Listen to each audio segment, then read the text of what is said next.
one of the things that my parents didn't give me, as I jokingly said, were limits. So I didn't have a rigor of academics was always important.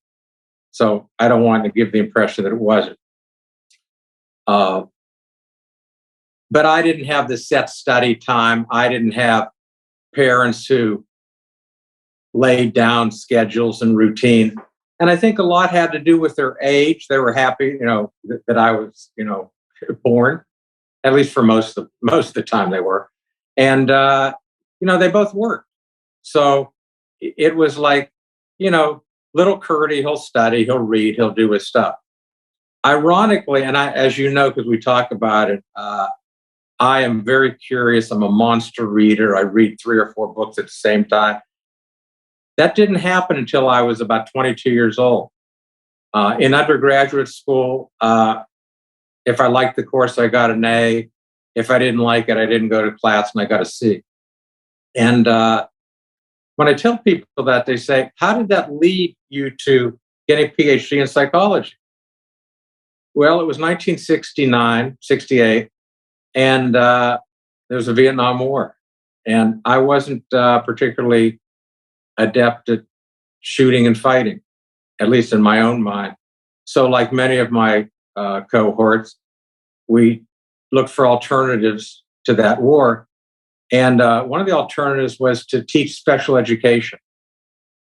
I had never taken a special education course. I was a psych major. So where do you get a job? Southern Ohio, Bern Union, Sugar Grove, Ohio, 20 miles south of Lancaster. I took 2 courses in special education. I got a temporary certificate. Teaching job for $5,200 a year in 1969. Didn't have a clue how to teach. But I really loved the kids I was teaching because nobody paid attention to them. And back then, special education was keep the kids out of the hallways. And I said, that's bullshit. I'm going to teach these kids.